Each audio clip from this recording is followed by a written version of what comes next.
Good afternoon. Hello, everyone. Alrighty.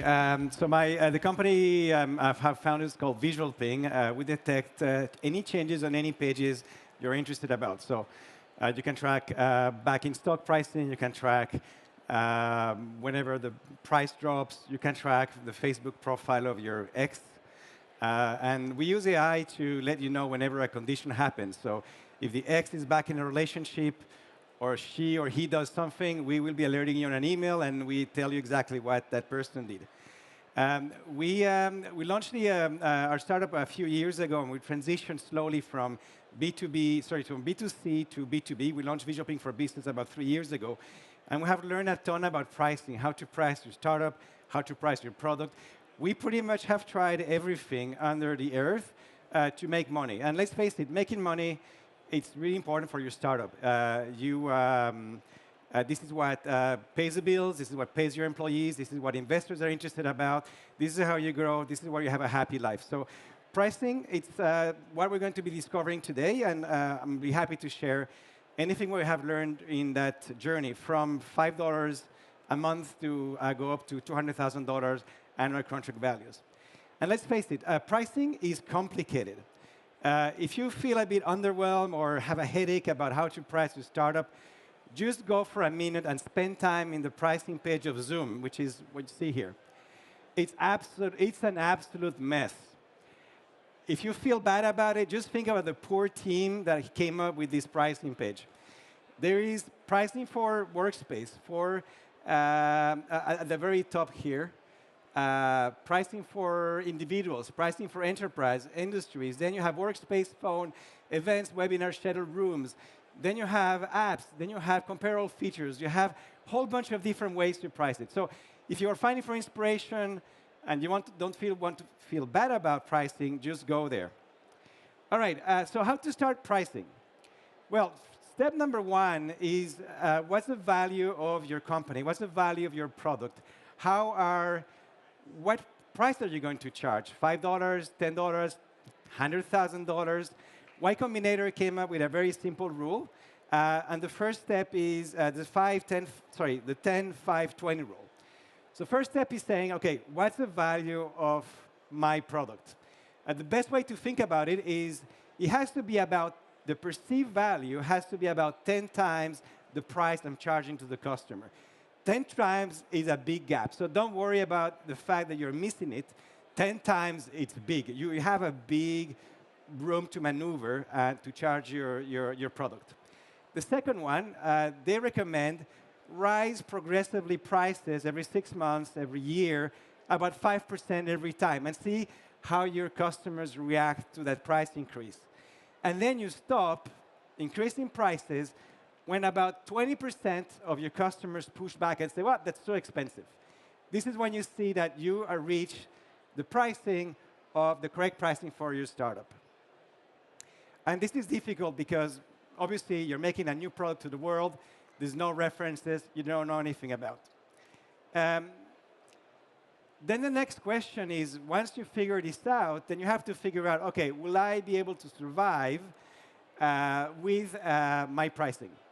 And the best way to do it is well, you can do cost-up approach, saying, well, this is how much it costs me to deliver the product, and this is how much it's going to can I charge. And you keep in mind, if you're a SaaS, you want to be 80%, 70% gross margins. But the best way to look at it is just figure out whether your pricing is high or low, and whether it's simple or complex. And you try to put yourself in that matrix. And then you have 3 alternatives. The first one is how we started, $10 a month, $5 a month, etc. It's self-serve. If your pricing is under $2,000 per year, make sure it's self-serve. Make sure you never speak to a customer. Make sure it's all fully automated. That's the only way you can make money. If sales is involved, you need to make a little bit more money to be able to afford sales salaries and commissions. Then, if it's on the high side, $10,000, around $2,000 to $12,000 a year, make sure it's transactional, that you can sell quickly, and that you can pass through a lot of customers through. If you're enterprise, yeah, it can be complex. then you can afford charging $25,000 a year and afford, the sales reps and all the organization that comes around serving enterprise customers. If you're serving enterprise customers below $25,000 a year contracts, if they're asking you to sign NDAs, if they're asking you to fill in some stupid forms, etc., you won't be able to afford this if you don't charge these kind of ranges. All right, step number 3. Once you decide your pricing, do you publish your pricing or not? So this essentially answers the question, do I ask people to sign up and pay, or do I talk to sales? A lot of people say, I'm going to hide my prices. And a lot of people say, no, I need to disclose my prices so everybody's aware of my pricing. The best way to see that, and that's coming from Growth and Heinz by Callie Poirier, he's saying, well, if you're ACV, if you're charging less than around $1,000 a year, I guess up to $10,000 a year, most people say, yes, let's make sure you have your pricing now, because this accelerates adoption. People will actually go through. They know they have trust in you. They know there's a credit card pay. They anticipate how much you're going to be charged. If you're pricing more than this, you kind of need a sales rep to explain the value proposition. You need, if it's complex, you need to go through all the different options, etc. You may want to make sure that you talk to sales and you don't actually show any pricing.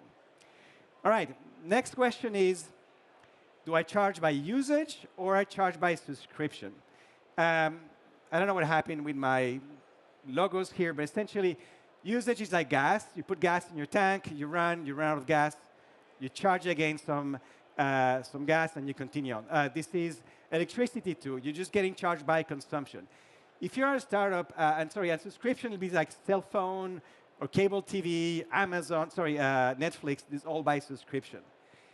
Usage is the simplest way to start. We started Visualping, giving a free plan. Here's 5,000 checks or credits. And then you run out of your credits, then we're going to charge you X dollars for the next range. And the more you buy, we're going to give you a discount, etc. If you start a startup, always start with these kind of very simple prepaid plans.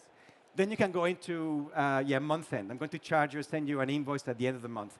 Obviously, don't do that when you get started because you never trust people from paying you back. Subscription, you can have, and users love it because it's totally predictable. Subscription, you can have a combination of all of them. It can be usage-based, it can be feature-based, it can be seat-based. And consumers love it because they have a little card and they know they're going to be charged $5 a month, $10 a month, $50 a month. And you have these classic cards here. Users love it because it's predictable, but we as entrepreneurs love it because, A, there is no charge. We're charging for unused capacity. If you have Netflix and you don't watch Netflix for that month, we keep charging you. If we offer a service and you're not using, we keep charging you at the end of the month. This is free money, guys. So I will definitely encourage you to think about going to subscription-based because there's a certain amount of leftovers that you're charging for that the users aren't consuming. All right, next step is when you go through pricing, do we go for freemium or free trial? The best way to see that, to think about freemium or free trial, is thinking, if I am a freemium product, if I have a personal product for personal use, go freemium. If you have a self-serve, go freemium. Don't expect more than 2% of your users converting to paying, though. So you have to be comfortable with that. Free trial is more for business use. It's more transactional. You have a sales rep involved. And if you do a free trial, expect that about 15% of your users will be converting to paying. That's kind of the benchmark you should aspire to. We love free trial because one simple reason. We're fighting procrastination. People procrastinate. If you're on a free trial, if you're on a freemium, you have your service forever. You will soon meet some limitations that actually will prompt you to pay, but you have all the time in the world to pay for that product. If you're on a free trial, you have 14 days, you have a month, you have a week. That helps you as a consumer and your sales reps to make sure you have 14 days to close that transaction. This is absolutely critical, and it's great because that's how you actually go from 2% conversion to paying to 15% conversion to paying. All right, last slide. Because this is the world of AI, how do you charge your AI feature? Most of you guys are launching AI native products. That's not the case for us. We didn't have AI when we got started. So we started launching AI as an incremental feature. We're actually offering summaries in our change alerts. If it's incremental, if it's an incremental feature, if this is all about saving your time, don't charge for AI. Just offer it for free. Make your product great. Don't think that you're going to make more money by having an AI feature. If AI is part of your core product, if you are replacing a whole human, if as a business, if you can convince a business that there's ROI, definitely charge for AI. So when thinking about AI, you can think about this both ways.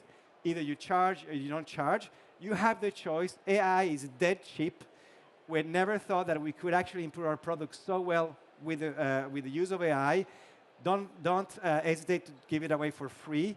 And if you're delivering a value where you can replace a salary, definitely go and charge for it. Thank you so much. Hopefully this is helpful, and good luck.